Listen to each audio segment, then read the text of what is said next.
hindi na po healthy para sa na magtatanim ka ng galit. Ipagpasalamat na lang natin. Hingi na rin akong pasensya doon sa mga nasabi ko doon sa may-ari. Sa may-ari, hingi akong pasensya. Sa sama ng loob ko po yun, kaya ako nasabi yun.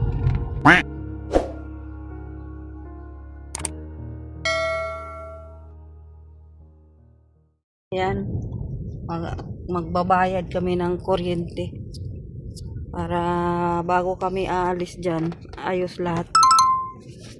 Bayaran natin yung kuryente kasi kahit na masama ang loob natin, hindi pa rin tayo mag-iwan ng bakas ng, kasi kung iba-iba yan, iwanan na nila yan kasi nagamit na nila. Ay, walang kailangan ko mag-withdraw ng pera. Wala. Wala. Mag-withdraw ko ng pera kasi para hindi ibayad niya doon. Bayaran natin yung kuryente. Gusto ko umalis dyan na wala akong bakas ng problema. Ayaw kong sabihin nila na nanlalamang ako. Hindi ganun. Ginamit natin yung kuryente kaya bayaran natin. Kung sino man ang papalit dyan, sa sunod buwan wala namang babayad kasi wala na tayo dyan. Yung buwan na ito ginamit natin yung bayaran natin. Yan. Tapos sayang, nakakalungkot lang talaga kasi napunta tayo sa ganito. Hindi natin nasahan. Sobrang tiwala. Pero okay lang. May awa din naman ang Diyos. Maayos din yan. Kaya gusto ko bayaran muna natin yung kuryente. Yan, tama yan. Bayaran lahat para walang masabi. Bayaran lahat. Pati yung drainage doon, ginawa ko na nga rin eh. Pinadugtong ko na kasi testingin ko lahat yun kung ayos ba ang agos ng tubig. Para yung tangke doon, ituturo ko yan doon sa papalit. Sino man yung papalit sa akin dyan. Yung pag-operate ng mga tubig doon sa yung mga secret passage sa mga drainage. Yung mga secret na daan ng mga drainage. Yan. Kaya punta kami mga kalingap sa Cano Rico. Labag sa kalooban ko na to eh. Pero syempre, kailangan natin gawin. Ayaw kong umalis na masabihan tayo, mapagsamantala tayo, pinatira na nga tayo ng libre, tapos iniwan pa natin ang problema yung bahay. Ayaw ko ng gano'n. Nakakaya sa may-ari ng bahay. Kaya ito, samahan nyo kami mga kalingap, pagbabayad akong kuryente.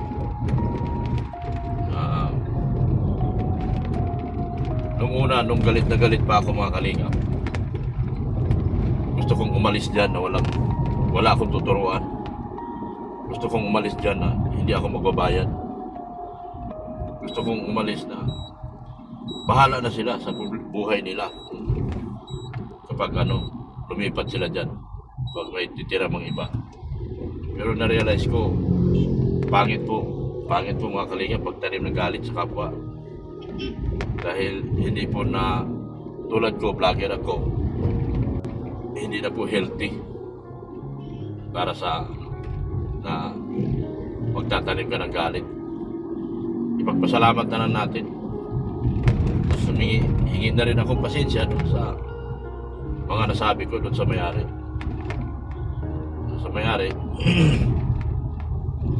Hingi akong pasensya. Sa sama ng loob ko po yun, kaya ako nasabi yun. Kaya po magwiwido tayo, tapos may kukunin pa kami pera na madalian niya po lahat mga kalingap kasi may kukunin kami pera ni Mrs. Love para naman sa bahay ni Beyonce. Si Abi Laksa ang nagpadala. Sino ba yung nagpadala? Abi Laksa. Salamat po sa team niyo, Ma'am Abi Laksa, ha. Sa senior, dalawang senior, sino pa yung isa? Tatlo sila eh. Andyan lang yung may pangalan naman. Kung sino-sino yung kasama niya Sige, mamaya na lang. nagpadala. Yan. Ngayon pa lang namin kukunin, Ma'am Laksa, kasi may busy lang po. Dapat kahapon. Naghanap kasi kami ng lupa kahapon. Kaya hindi mo na namin nakuha yan. Naabutan kasi kami na ng yung sarado na yung yung sa Palawan ba yan, Daddy? O at saan ba natin kunin yan? Sa email, subukan natin sa email kasi doon na tayo kilala. Ayan, no? Malapit na po kami. Nandito na po kami sa dito. Tatya sa. Ayan, mag-withdraw siya dyan. Sa Metro Bank. Kukuha siya ng pera kasi ayan, Metro Bank. Magbayad kasi kami ng ilaw dun sa bahay. Ayan, mag-withdraw siya para pangbayad sa ilaw. Tapos, diretso kami ngayon sa yung lawyer kung pwede ba to doon kuhanin yung pera ni Ma'am Abi Laksa. Kasama po kay Sheila May Manalo at sa dalawang senior. Yun po yung nagpadala dito, no, 13,000. Kaya salamat po sa inyong Ma'am Abi Laksa, Sheila May Manalo at sa dalawang senior. Yan po yung nagpapadala po sa atin. Nag-withdraw pa si Doc para sa pagbayad ng ilaw. Dito na lang kami sa sa ATM na to. Metro Bank kasi sarado po doon sa BDO. Ay yung sa nila under yung maintenance, yung sa Basod na BDO, kaya hindi kami nakakuha doon ng pera. Kaya ito ngayon dito kami. Withdraw ako, pambayad sa kuryente. Pambayad po namin sa kuryente ito mga kalingap. Tara na, basta na tayo. Nakakaya pag hindi natin binayaran. Ayan, galing yung pera galing sa Team Sister Italy. Shoutout po sa Team Sister Italy. Yan. Sino-sino lang? Si Ma'am Abi Laksa, Tapos si Sheila Manalo Sheila Manalo, at sa dalawang senior. dalawang senior. Yun. Yan. Okay. Thank you so much po sa inyo. Ito yung ibibigay po namin kay Kuya Balyan. Okay, Kuya Bal namin ibigay. Yan, okay. Salamat po, salamat. So, papunta na po kami sa kuha ng kuryente. Magbabayad ng kuryente po. Ganda na yung kisame ni Beyonce. Tapos na? Tapos na, may mga ilaw na. Ganda na, pintura na lang. Sino magpipintura doon? Sila din. Sila din. Sila din ang pintura dyan bukas. Maganda na yan. Hindi na nangangamba pag umulan.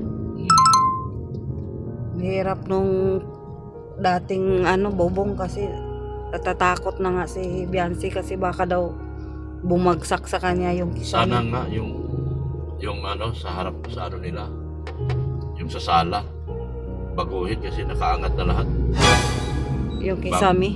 Hindi maganda pagka lagay ng metal paring, baka babagsak yan. Delikado mas. Imbis na walang na-aksidente, may na-aksidente pa. Buti sana kung ma-aksidente, sugat-sugat tayo. Paano kung kasi sobrang layo. Sobrang taas. Yun ang nakakatakot dyan. Yan ang nakakatakot. Kasi parang marupok na yung kisame, guys. Palagi kasing nabasa. Isang taong nabasa yan sa ulan kasi wala namang ditong walang ulan. Kaya sana mapagawa din yung sala sa sala. Kaya sana mapagawa. Mayroong mag-sponsor. Sana Kasi may mag-sponsor dyan sa sala. Hindi lang yan lahat. Baguhin na lahat. Yan na lang. Yung sa sala na lang, no? Sala. Yung banyo, ganda na ng banyo ni Beyonce. Wala lang sana malagyan ng exhaust kasi yung amoy. Walang exhaust yun. Walang exhaust kasi. Dapat ginawa na nila, nilagyan na. Plano nga yata. Plano. Kasi nandyan na sila, sino pa ba kukuha? Pero wala pa na yata iba pa? budget pa, sabi ni Sabi nung ni Ronnie. Ewan ko kung meron budget na. Kailangan may exhaust yan eh. Eh, hindi talaga pwede walang exhaust yung banyo. Mangangamoy. Kasi ano lang yung amoy dun sa loob. Dapat may exhaust fan Dapat talaga. nga may exhaust eh. Yun. May shower na yun. Ewan ko kung may shower yan. Eh dati walang shower yun eh. At hindi naman talaga nagagamit talaga yun. Hindi ngayon babaguhin na lang yung mga linya. Yun nga yung PPR sabi. na yung ikabit nila kasi yung mga kinabit na tubo hindi PPR. Yun. Walang assurance. Kasi yung dati, hindi talaga nagamit ni Biancy ang CR na yan. Mm. Kasi nga, problemado, natagas doon sa ano. Mm.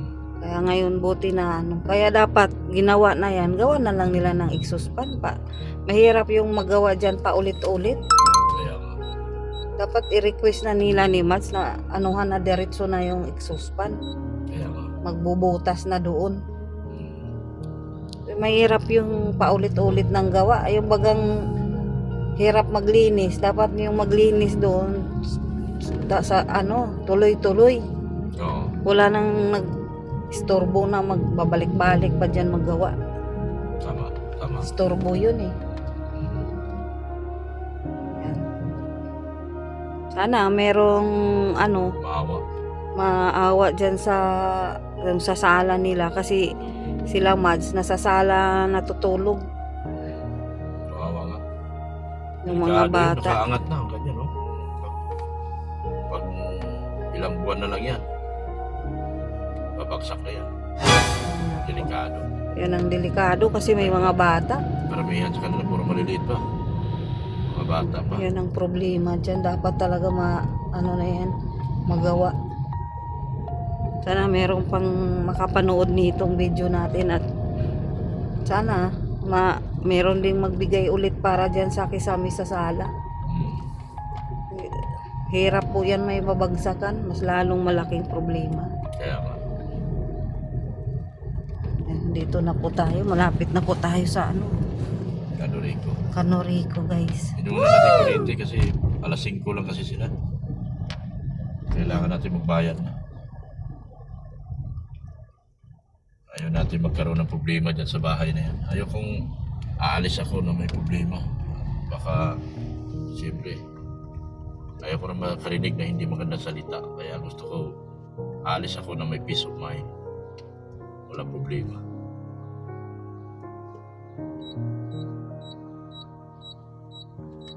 Tama yan. Alis tayo na maluwag sa damdamin. Mm. Wala kang iniisip na ano.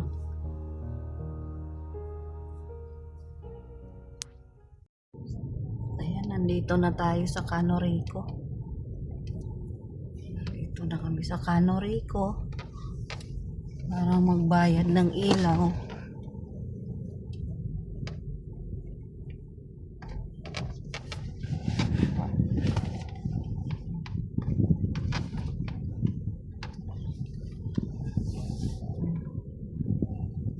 Dito kami nagbabayad ng ilaw. Kano ito? Kano kuryente natin?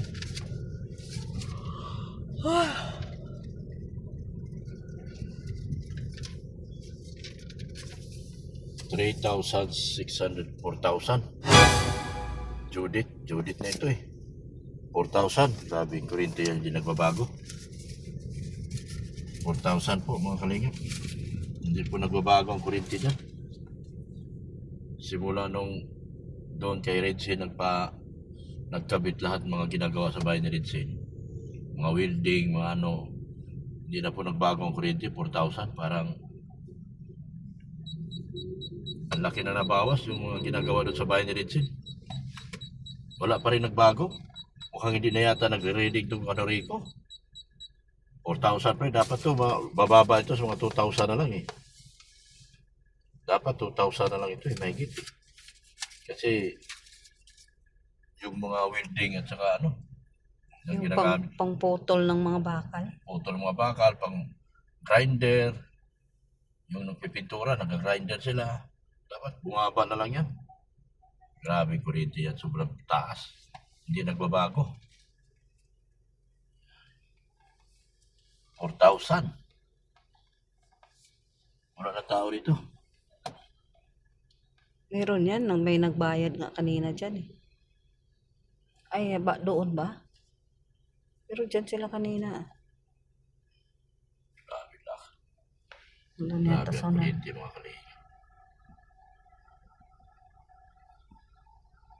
Parang minalkulan din. Paano? Lalo nga tataas pa yan kasi ang mahal na ng gasolina. Hindi lang yan susunod. Mababa. Sa Ang sunod, laki nang naibawas. Kung tutusin, sobrang laki nang naibawas. tataas pa yan Wala sunod. na yung nagwi-winding, wala na yung nagka-grinder, wala na yung nagpaputo ng bakal. Ganun pa rin ang kuryente. Hindi na yata ito nagre-reading, diretso basa na lang. Basa na lang eh. Hindi naman natin. Kaso hindi naman natin matignan sa sunod. Yung previous na ito, naipasa na natin. Grabe.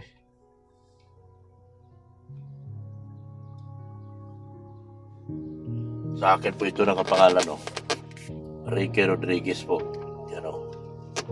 Ayan, sa akin po yan nakapangalan. Yung kuryente dyan. Yung kuryente namin, sa akin po nakapangalan yan. Pero wala naman problema yan. Hindi man natin inaangkin yung bahay. Hindi man natin inaangkin yan. Kaya wala pong problema.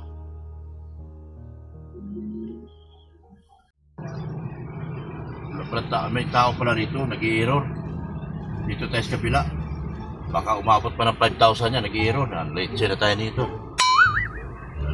Mahina talaga signal dito. Pati dito pala mahina ang signal. Nag-i-error ng computer. Yun o, problema si ate. Kanina pa yun, pabalik lipat-lipat. Nag-i-error. Kamaya umabot pa akong 5,000 dyan. Kaya lipat na lang kami mga kalingap dito sa kabila. Ayun, tapos na yung isa. Ayun, tapos na siya.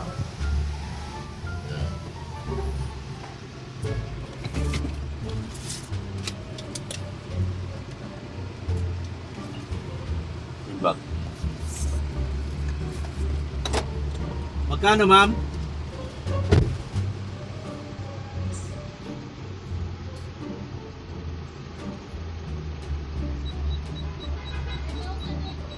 Ha? 4,000. Walang kagat-kagat na 4,000. 1, 2, 3.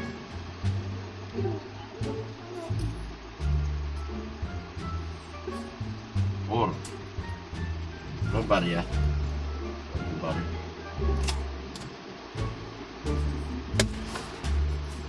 Bilangin mo ulit. Baka nagdoble yan. Grabe. 4,000. 3,600 lang yun ah. Judith na pala. Dapat pala bayaran agad. Yayaman ang todo itong mga electric company ito sa atin.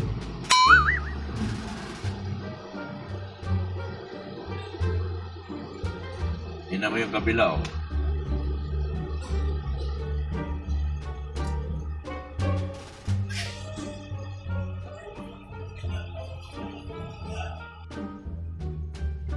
Thank you.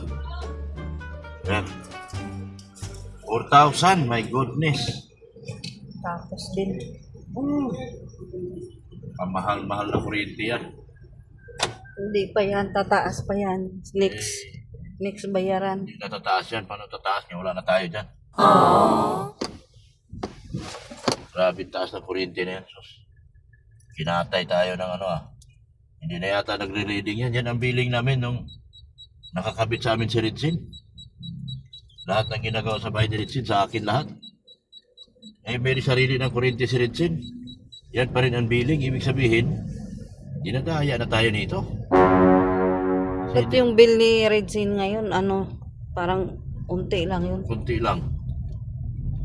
Mahirap talaga pag nagalaw na yung pag mataas na, hindi na sila, ayaw nila pumayag na bumaba sila.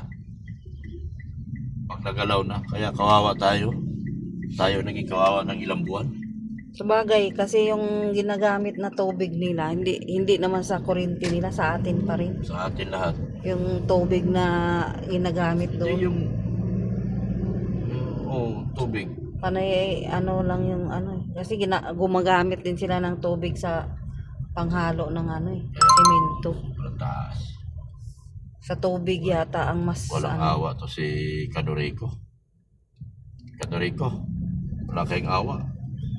Dapat bumaba na ako. 40 ko. Pero ganun pa rin. 4,000, Diyos ko Lord. Ang gumagamit lang ng aircon, ako lang. Isang kwarto lang. Minsan pa kami gumagamit ng aircon kasi nalalamigan si Mrs. Lam. Tapos ang aircon lang tsaka ilaw, yun lang. Tsaka isang rep. My goodness, Canorico. Paano may paliwanag ito?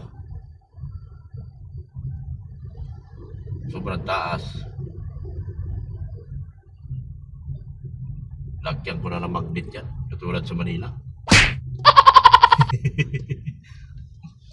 Dito tayo nagbili ng mga bulaklak oh.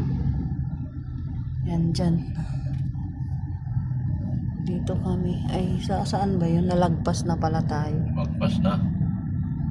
Dito ka kuna. Yung ibang mga bulaklak ko dito ko binili. Yan oh, pauwi na kami ng Taisan. Gabi na. Madilim na naman guys. So, ayan yung kinuha nating pera, nakuha na natin, ibibigay na natin yun bukas kay Kuya Ban. Woo! Kasi para yun dun sa kwarto ni Beyonce. Kasi pinapaganda na yung kwarto ngayon nila, kwarto ni Beyonce guys. Yan, pero nahihirapan din ako paano kuhanin yung pera kasi sa Imlolyer wala silang makita. Tapos dun sa Palawan, punta kami ng Palawan. Yung hindi pwede yung dala kong ID. Kailangan daw passport. What? So ayun, pinahirapan talaga tayo dahil hindi daw makakita yung code, hinahanap pa yung code. Yan, 13,000 ang pinapadala. 13,000 makukuha ni Kuya pagbukas. Ibibigay natin kay Kuya yung buo. Yan. So, okay na po. Nakuha na po natin. So, bukas po, ibibigay natin kay Kuya ang pera po na 13,000. Salamat po. Thank you so much ha. Sa Sisters Italy ba? Sisters Italy. Team Sister Italy. Yan, Sister Italy ni Abi Laksa. Sister Abi Laksa. Sister Milani Sheila. Sheila Manalo. Tsaka yung At dalawang sisters. Ayan po. Thank you so much po. Dito na po kami. Babay na po. Si Lord na po ang bahala magbalik sa inyo ng siksik, liglig at umaapaw ng grasya po. Thank you so much po. Aray ko!